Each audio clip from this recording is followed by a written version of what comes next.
Assalamu alaikum wa rahmatullahi ta'ala wa barakatuhu. Muleka mu gani TV al'ummar Nijar, mata da maza barkamu da wannan lokaci da kowa yake ciki. Muna yi ma kowa fatan alheri. Ƙasar mu gaba da yamma kudu da arewacin ta Allah tabaraka wa ta'ala mai rahama mai jin kai mai kowa mai komai ka kare mana ita gaba da yamma kudu da arewacin ta samaniyar ta da ƙasar ta. Al'ummar Nijar ɗan uwa masu albarka an jinjina muku ana kuma ƙara jinjina muku. Da shugaban ƙasa mai daraja jagoran ƙasa General Darme Alhaji Abdurrahman Tiyani muna jinjina maka kuma muna maka fatan alkhairi da kai da tawaggarka waɗanda suke kama maka aiki tsakani da Allah.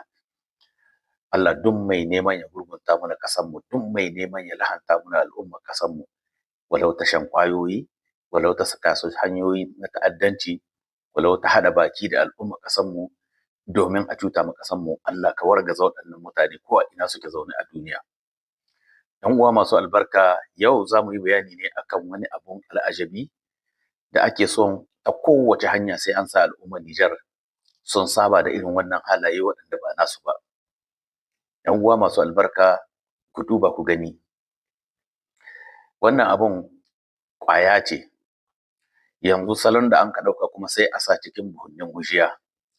Da an yi ana sakawa cikin buhunni na hatsi, an ka bari an ka koma cikin buhunni na dawa, an ka bari an ka koma cikin buhunni na masara. Abun ya yi ƙarfinsu kuma an ka dawo yanzu ga buhunni na gujiya.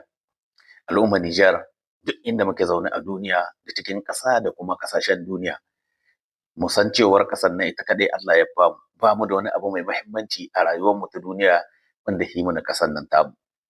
Alhamdulillahi. Jami'an tsaron mu Ubangiji Allah ya muku albarka, Allah ya saka muku da alhairi. Al'ummar Nijar gargaɗi da tunatarwa da muke ci gaba da yi akan abin da ya shafi kishin ƙasar mu.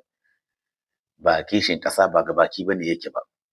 Daga aiwatar da ayyuka na alheri ga ƙasa, abin da zai samar ma ƙasa ci gaba da kuma yarda tsakanin al'ummarta.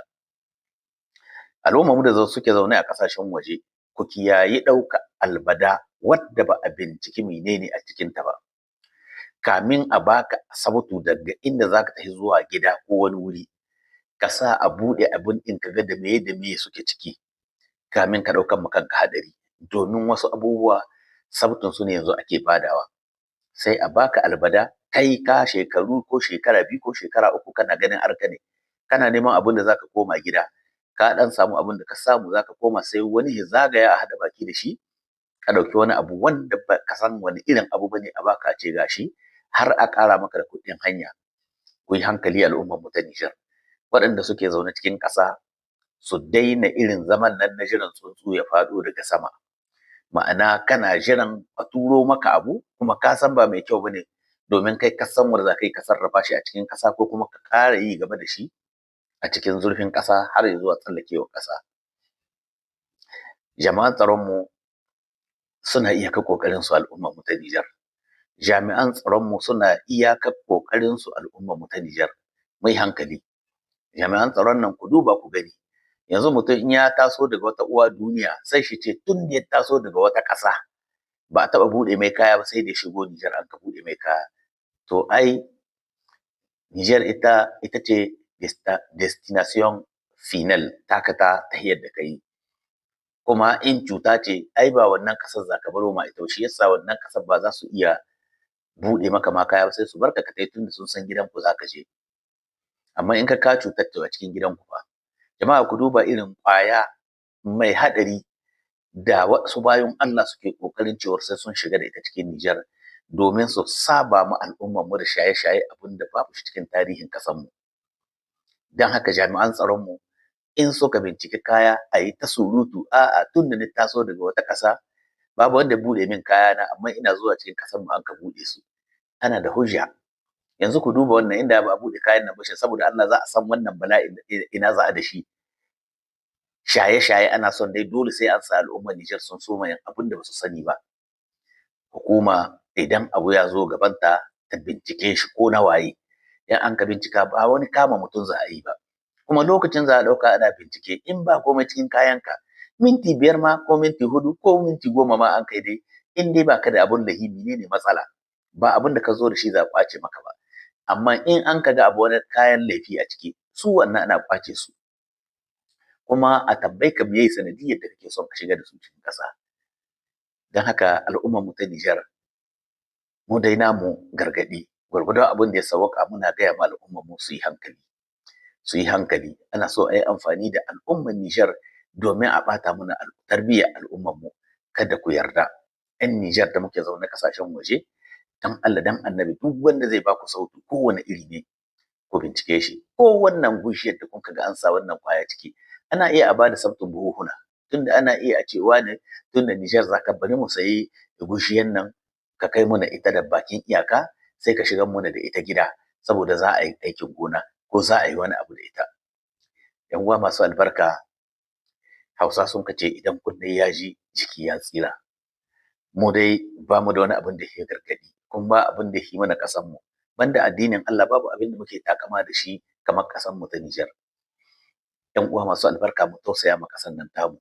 Halayen da al'umma suke son su sa kansu ciki hukumomin ƙasar mu ba za su taɓa yarda a yi su a cikin ƙasar mu ba. Don haka mai niyya shi bari. Mutum in ya ƙunshi alheri da alherin shi yake zama. In ka ce sheri za ka amfani da shi kuma domin a tozartar da ƙasar mu to ka kwana da shirin cewar ba makawa sai hukumar ƙasar Nijar Service de Renseignement ta Nijar ta ɗora hannu akan ka dare ko rana insha Allahu. Mun zauna a cikin ƙasashen duniya muna kuma cikin su. Ban taɓa ganin Service de Renseignement wadda ta iya bin diddigin abu ba kuma ba tare da an gano cewar aka an kai an gano shi ba kamar Service de Renseignement ta Nijar surtout en Afrique. Surtout a Afrique. Wallahi, ‘yan uwa masu albarka, mu yi Allah godiya. Allah ya ba mu masu kishin ƙasa kuma shugabanni, ba masu kwaɗayin cin hanci ba. Domin akwai wasu ƙasashe sun ruguje ba a san sun ruguje ba. Menene ke ruguje su saboda cin hanci ya yi mutanen da a cikin ƙasashen yawa. Kun ga bala'i ne ba ɗan ƙarami ba. Nijar muna riƙe mutuncinmu, shugabanninmu sun riƙe mutuncin ƙasarmu. To ya kamata mu yi musu biyayya. Ya kamata duk wani abun da zai kama ƙasarmu tashin hankali, al'ummar mu ta Nijar mu nisance shi. ‘Yan uwa masu albarka, mu sa kishin ƙasar nan tamu cikin zukatanmu a duk inda mun ka samu kanmu a duniya. Domin kai ɗan Nijar kai ne matsayin jakadan ƙasarka inda kake. Amma ba ka ɗauko guba ba daga wata ƙasa ka zo ka shigar ma ƙasarka da shi. Kuma alhali jama'a sai suna ta cewa a'a ana musu bincike ana tsananta bincike. Lokaci ne na bincike dole sai an riƙa shi a cikin Nijar. Lokaci ne wanda ya kai Nijar nata ɓangare na bincike dole sai an ci gaba da bincike. Jama'a inda ba a kama laifuffuka me ake yi da bincike? Me za a yi da shi? Wani amfani sojojin nan ko kuma 'yan sandan mu ko jandarmomin mu suke samu akan wannan? To kishin ƙasa ne ya kawo cewar abin da zai cuta ma ƙasa kada mu yarda saboda al'umma ake yi ba saboda kansu ba su jami'an tsaro ba. Su sun tsira daga wannan tunda suke neman masu irin wannan laifi. Ashe kaga su sun tsira kuma alhamdulillah rayuwarsu gyararra ce. Suna neman rayuwar al'ummar mu ta Nijar dukkan ta gaba ɗaya ta zamo gyararra kamar yadda tasu jami'an tsaron mu ta zamo gyararra. Gargaɗi da kira da muke ta ci gaba da yi ma al'ummar mu ta kowane ɓangare mun kaga abin da zai cuta ma ƙasar mu. Me ye amfanin zaman mu ƙasashen waje? Domin mu kyautata ma ƙasar mu zato kuma mu kare ta daga dukkan wani cin mutunci da wata ƙasa ko wasu mutane suke neman su haddasa ma ƙasar mu. Shine amfanin mu 'yan uwa. Neman abin da mun ka ci mun ka zo domin mu samu abin da za mu koma da shi. Ba wai mun zo ne ba zama na dindindin. To in daga nesa muna ta jefa abubuwa mugaye a cikin ƙasar mu. Saboda Allah in ta kama a koma ƙasar ina ne za mu zauna kenan. Kishin zuciya da kishin ƙasa da kishin al'umma abin da a cikin zukatan shugabannin mu kenan ƙarƙashin jagorancin wannan bawan Allah General Darme Alhaji Abdulrahman Chani domin shi ne Allah ya ɗora mana a matsayin shugaban ƙasa.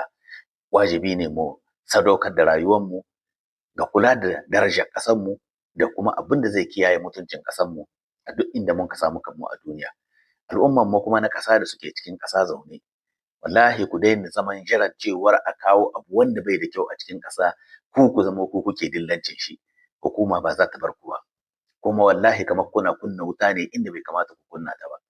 Da haka 'yan uwa masu albarka muna roƙo ga Allah mai rahama mai kowa mai komai. Allah ya kawo muna ruwan sama mai albarka. Allah ya ba mu cimaka mai albarka da za ta amfani mu da dabbobin mu.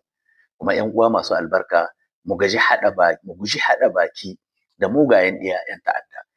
Sirtu wannan lokaci da muke ciki na damana, 'yan ta'adda lokacin suke ƙoƙari da samun dama wadda suke kai hari ƙauyuka ba tare da ma an san sun kai ba sai bayan kwanuka saboda ba ko ina akwai rezon da za a sanin wani abu ba. Amma ba a cin gari sai da ɗan gari. Al'umma inda duk an kaji ana motsi da wani abu a cikin ƙauye ko kuma wani ɓangare na cikin ƙasanmu a sanar da hukuma domin ta yi hanzarin ɗaukar mataki don a kare mutuncin al'ummarmu. Allah ka sauko mana da ruwan sama masu albarka kamar yadda muke roƙo ko da yaushe.